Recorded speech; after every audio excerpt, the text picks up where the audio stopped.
Hey guys, how's it going? Hope you're doing well. My name is Crown, and today I'm going to read you some very interesting stories that I hope that you're gonna love. And now, without further ado, let's go!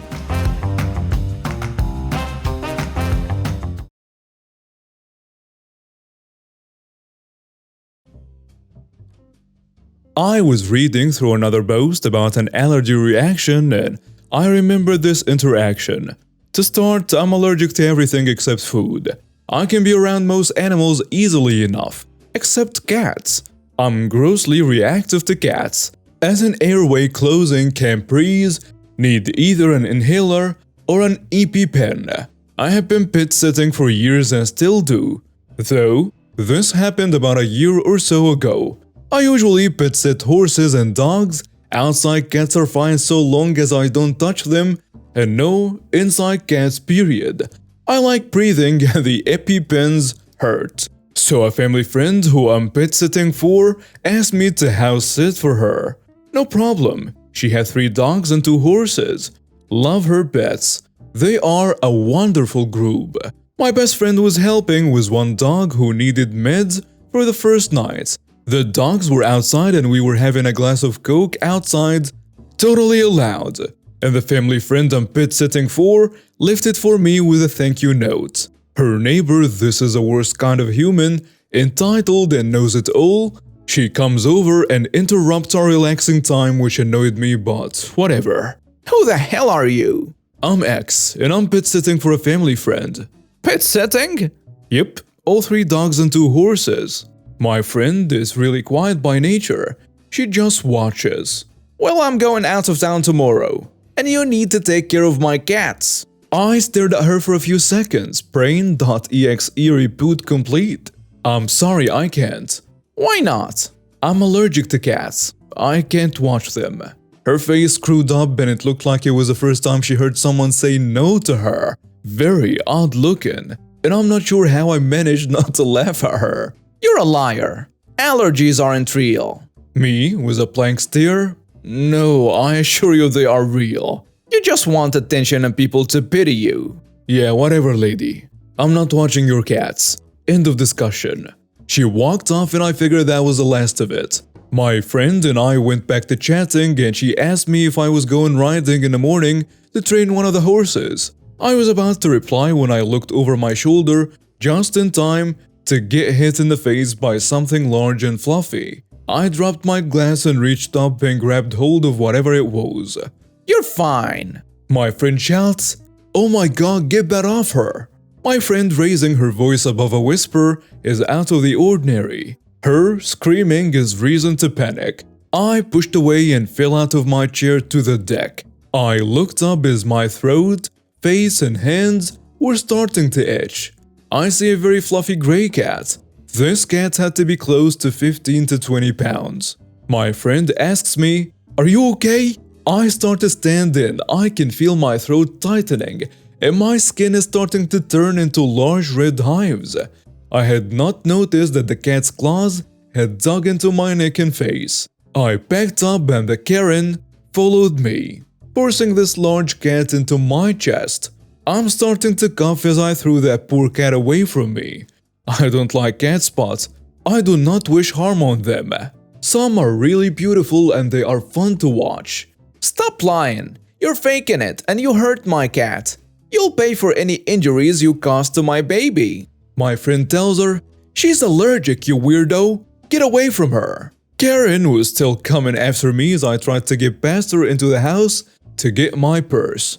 My purse had my inhaler and EpiPen inside it. She blocked me and pushed me away from the back door. By now I can't really breathe easily. I'm coughing and trying to breathe deeply, which isn't working.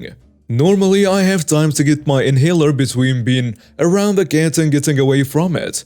Normally the longer it takes, the worse it gets. My friend got past her and into the house and brought out my purse. I pulled out my inhaler and tried to take a deep breath but couldn't. I looked at my friend and she later told me that I had a look of panic on my face. Karen is still screaming about how I'm lying and trying to fake it for attention. And I ended up sitting on the deck and I have tears going down my face. I was scared, I admit it. My friend got into my bag and uncapped the EpiPen and stabbed me in the leg with it. I taught her how to use it a long time ago. I got stung by a bee out on a ride and had to use it years earlier. It hurt, but I figured I liked breathing more, and pain was the least of my problems. It took full effect, and I could draw in a good breath, just enough to fight back. I say, "You stupid jerk, look what you did!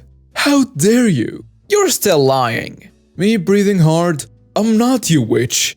Who the hell can fake this?" I held out my hands, which were starting to swell, and my neck and face were swelling from the cat's claws and fur. My eyes were itching and started to close. My skin was turning a dark red as the hives raised from my skin. I looked really bad, I guess, since my friend was calling 911. "I will be calling the police. This is assault." Now I couldn't see enough to know her reaction. My friend told me she went a bit pale and pushed me as she ran away. I couldn't get up and sat there trying not to cry since that would make it harder to breathe. My friend stood behind me and I leaned back on her legs and waited as she talked to 911.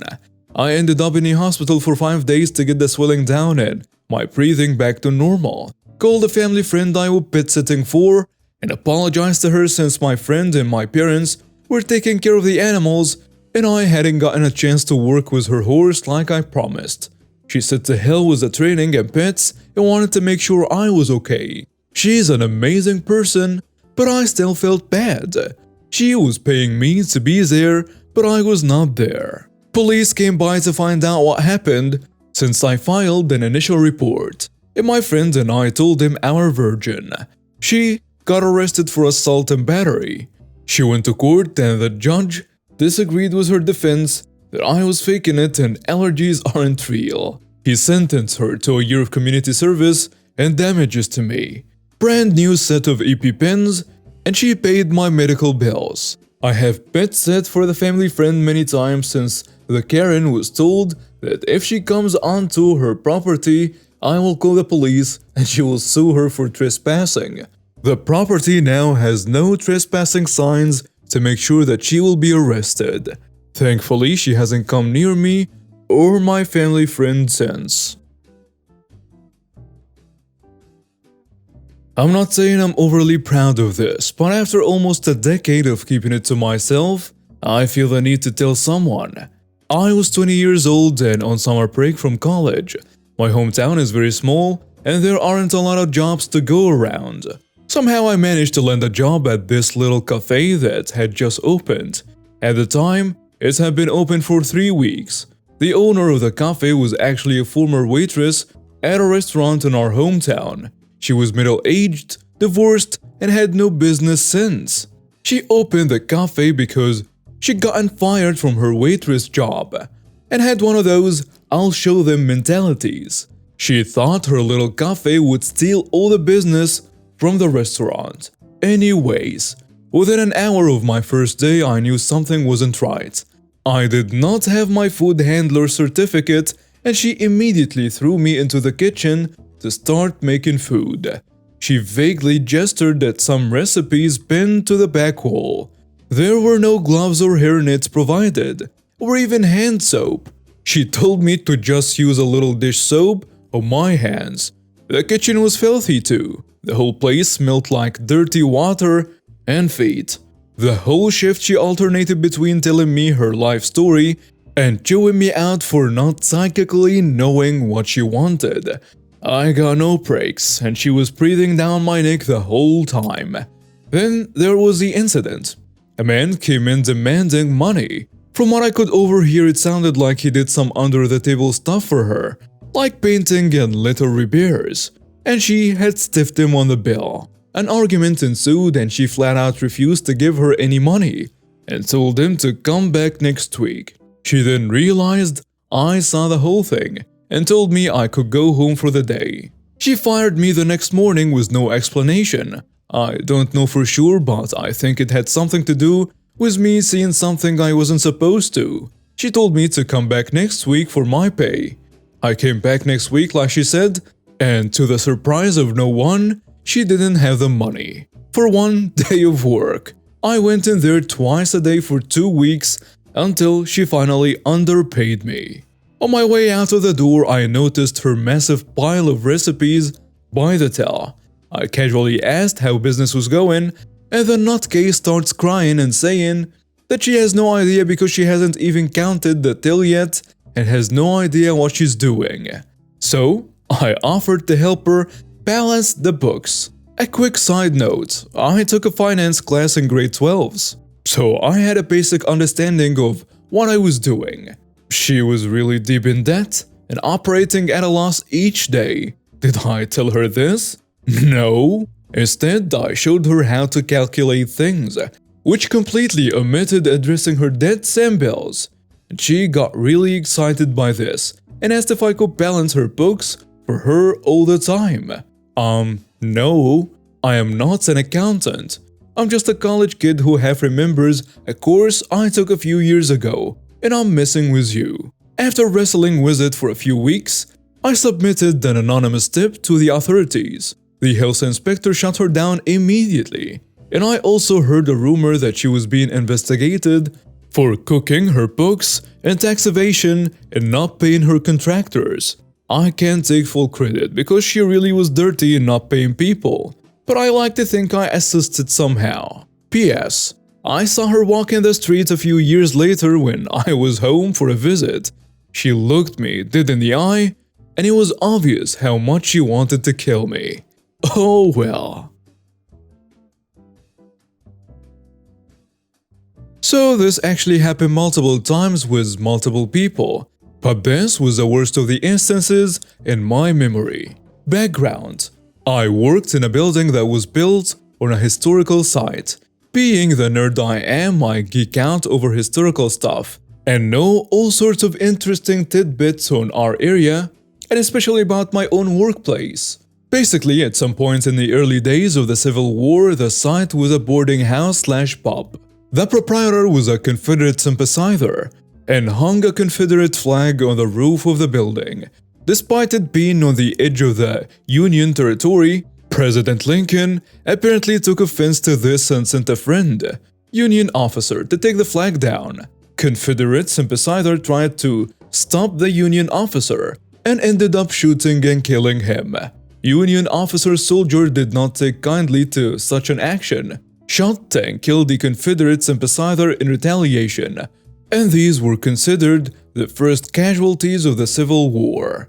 Skip forward about 130 years. The original building was condemned, knocked down and replaced with a new building. A plaque is put on the new building to commemorate the historical significance of the site. Problem is that plaque was commissioned by the Daughters of the Confederacy, as were most of the historical memorials and markers in the area. Basically, it read that Confederate sympathizer died as a martyr to the Southern cause. Nothing about Union officer, Lincoln's request, or the medals he eventually awarded to some of the soldiers for their actions. It's also important to note that the state law made it illegal to remove, block, or destroy any war memorial without an act of the state senate, regardless of accuracy or which side the war memorial stood for. The actual story. Skip forward around 20 years and yours truly was happily working at the front desk of what is now a hotel in the heart of a historical district of the area. Although once a Confederate haven, the town had mellowed out and become quite liberal in the last 150 years. The hotel had requested several times that the plaque be removed. However, the state denied all requests. We also had a strategically placed topiary that, by legal standard, didn't quite block the plaque from view, but drew the eye away from it. So most people didn't notice the plaque was even there. Most people. Enter our entitled lady. She was not a hotel guest, nor anyone I recognized from the area. I also lived 5 blocks or 2 Confederate statues, a historical Confederate house, and 8 Confederate plaques away. So I knew most of the locals. She stormed in like she owned the place. It's also pertinent to know that she was white and had that haircut. How dare you have such a racist sign on your building? She says, I sigh and say, Yes, unfortunately, it's considered a war memorial, and we aren't allowed to remove it. I demand that it be removed. Do you understand how offensive it is? I understand. We're not a big fan of it either, but it's really illegal for us to take it down.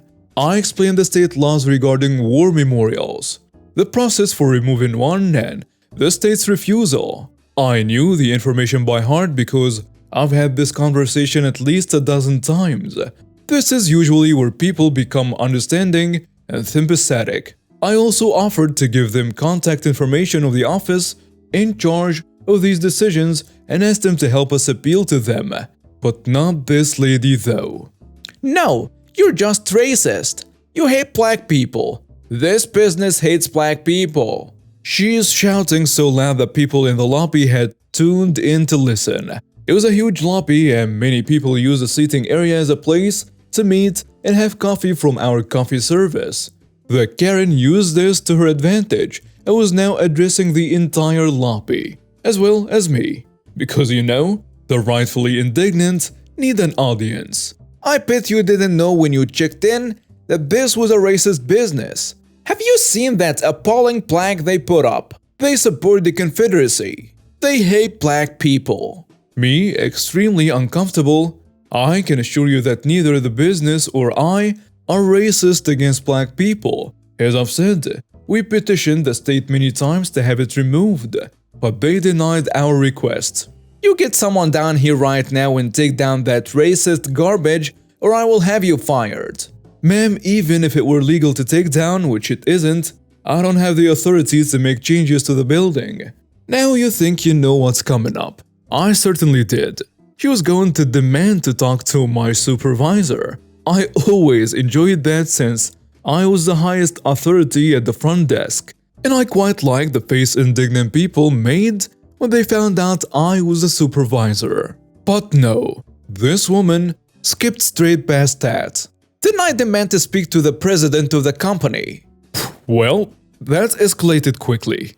I'm sorry, ma'am, but the CEO is in another state at company headquarters, and I unfortunately don't have contact information for him. Then who's the highest authority? I demand to speak to them. Me, light bulb moment. Well, actually, ma'am, our general manager is off-site today, but our assist manager is here. I'll be more than happy to get her for you. I immediately dip out to go get my assistant general manager, and I can hear the entitled woman in the background soapboxing to the uncomfortable guests still in the lobby. The assistant general manager's office is behind the desk and through a few doors, so she can't have possibly heard what had happened. I poked my head into the office and let her know that someone is complaining about the racist plaque. Yes, we called it that ourselves too, and what had transpired. As she follows me back to the front desk, she can hear the lady still complaining to her apparently captive audience. She just rolled her eyes. Oh, one of those? Okay, I'll take care of it. Now let me tell you a bit about this manager. I respect her more than just about anyone I've ever worked for. Her attitude and appearance scream confidence, competence, and authority. At her full height of 5'1", her very posture said, "I'm the one in charge. I'll get things done, and I'll do it with a smile. But don't you dare cross me." You take one look at her and think, yeah, that's one real boss. She's also black, with an air of absolute authority. She strode up to the entitled woman with a look of caring concern and stuck out her hand to shake the entitled woman's. She spoke just loud enough that the remaining guests in the lobby could hear. "Hi, I'm X. I'm the assistant general manager here. My desk supervisor said that you had concerns about our business being racist." The Karen sputtering, "That plaque!" The manager sympathetically says, "Oh yes. Well, it is not our proudest piece, but no matter how many times we petition to have it removed, the state just won't accept it. We've actually found out that it's an easier process to have a memorial erected, but businesses can't legally sponsor a war memorial. I am so glad you've taken an interest because private citizens like you can. We'd love to have another plaque erected given the whole story. Let me have my desk supervisor here give you some information on how to petition the state for a new memorial. It's expensive, but I can tell how strongly you feel about it. Me hands over the information I have printed out earlier. She also tells her, also, please take my card and contact information. I would love to hear how the process is going.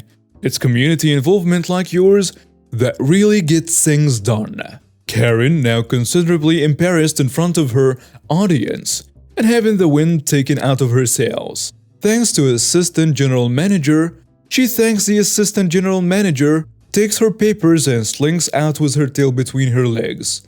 And we never heard from her again. Fun bonus. A few years after I left the company, a new election took place in our state and the state finally allowed for the plaque to be removed permanently. Thank you for watching and see you next time.